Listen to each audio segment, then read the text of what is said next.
Oi pessoal, tudo bem? Professor Lenildo, né, como já me conhecem, e nós estamos agora no campo virtual para tentar dar continuidade aos nossos estudos, tá?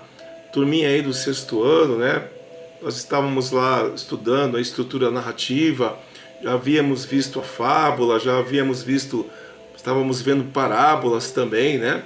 E crônicas, nós já estávamos avançando aí em nossos trabalhos, quando então nós tivemos que dar essa parada e nós tivemos que adaptar então a maneiras de darmos aulas e enfim, e viemos parar aqui no Google Classroom hoje, né? Hoje é segunda-feira, né? Quando vocês acessarem este vídeo, e a nossa missão hoje é fazermos um trabalho, uma atividade aqui no campo virtual mesmo, tá?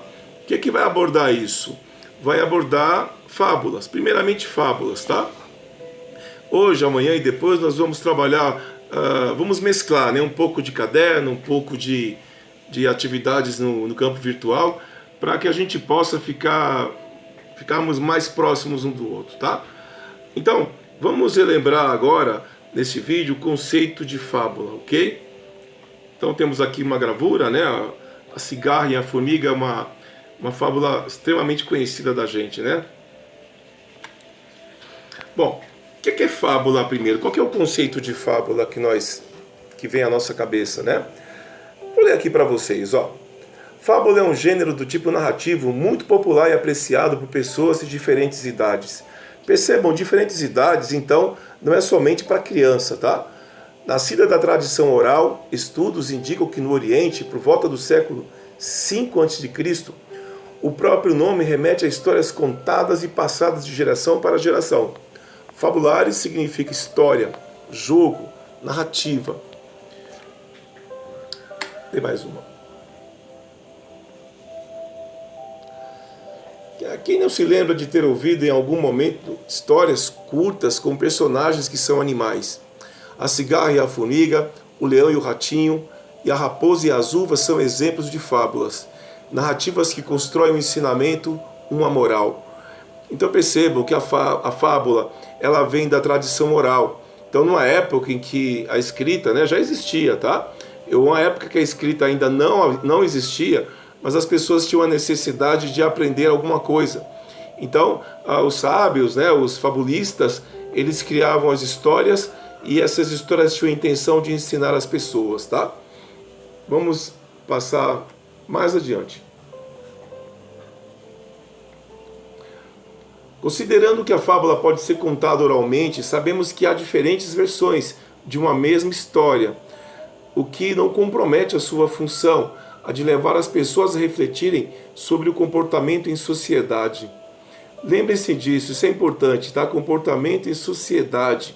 Nós estamos vivendo agora uma época de crise na saúde, né? Em que nós tivemos que adotar posturas urgentes para nos protegermos. Então, o que os governantes, o que as pessoas importantes fazem? Promove um convívio social, protege as pessoas, tanto a saúde das pessoas, como a segurança das pessoas, como a educação também. Então a fábula ela está ligada a nós munirmos, né, a gente aprender alguma coisa que seria útil para a sociedade, tá? Munirmos de uma lição que seria útil à sociedade. As fábulas podem ser escritas em prosa, texto em parágrafos, como vocês estão acostumados, ou em versos. Os títulos geralmente fazem referência aos personagens. Claro, os títulos das fábulas, né? A raposa e as uvas, o ratinho e o leão, o mosquito e o leão. Então sempre os títulos das fábulas vai nos entregar assim, vai nos dizer os animais, os personagens que participam dela, tá? O tempo e o espaço relacionam-se ao habitat delas. Normalmente, as fábulas, muitas delas se passam numa floresta, tá? Claro, né, que acontece com os animais. A linguagem é simples, objetiva e direta. E pode haver diálogos com a presença do discurso direto. É muito comum, né, o uso de travessões para representar a fala dos personagens da fábula. Tá certo? Vamos falar agora um pouco sobre a estrutura da fábula. Então, fábula o que seria? Um texto narrativo, né? Lembra da estrutura do texto narrativo? Que tem que responder a 4 perguntas? Quem, o que, onde, quando? Pois é, É esse o conceito do texto narrativo. Então, sendo a fábula um texto narrativo, é importante lembrar-se de que ela deve ter uma estrutura mínima de começo, meio e fim.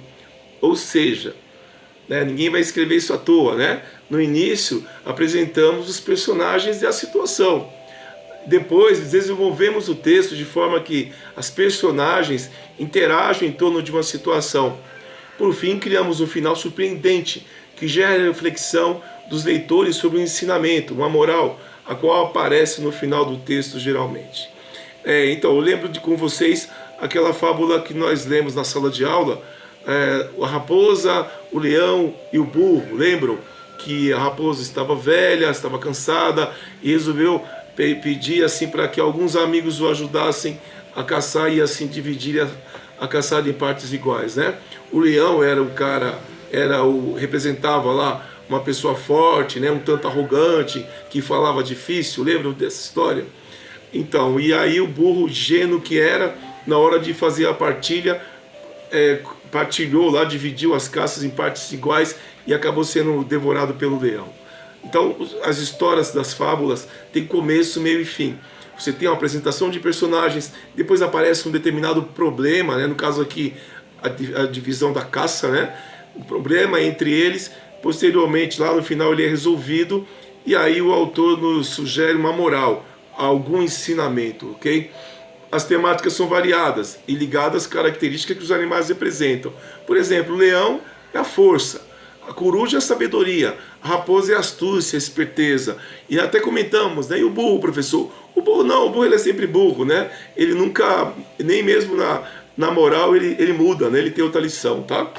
Quero comentar agora, finalmente, alguns autores, né, famosos aí que escreveram, que nos deram essa herança, né, de fábulas, tá? Os mais conhecidos autores de fábulas são Esopo, Fedro e La Fontaine. Esopo é o mais famoso de todos eles. Esopo é até o dito assim, o grande precursor, né, no Ocidente das fábulas, tá? Ele era grego e um dia ele foi escravizado porque ele não tinha como pagar as dívidas dele, tá? A quem são atribuídas as autorias dos textos mais famosos entre os leitores. No Brasil, temos representantes como Monteiro Lobato, lá o famoso criador do sítio do Pica-Pau Amarelo, Monteiro Lobato, Milor Fernandes, que se dispôs a uma construção de releituras de fábulas. A gente vai fazer uma atividade posteriormente, né, de um texto do Rubem Alves, tá? Ele reescreveu uma fábula famosa chamada A Rã e o Escorpião, mas isso fica para uma outra aula, ok? Bom, alguns exemplos de fábulas, tá? Esses são os mais famosos. A cigarra e a formiga, a lebre e a tartaruga, a rã e o touro, a raposa e o corvo, o leão e o rato. Bom, pessoal, agora vamos dar uma olhada aí no trabalho que eu enviei para vocês. Lá vocês vão ler algumas fábulas, vou responder algumas questões, tá? E coloque o nome, tá? Não esqueça de colocar o nome no formulário e me enviar, tá certo? O professor vai fazer aqui uma avaliação para que a gente possa continuar os nossos estudos, tá certo? Um abraço a todos e continue se esforçando. Bom estudo para todos vocês, tá? Até mais!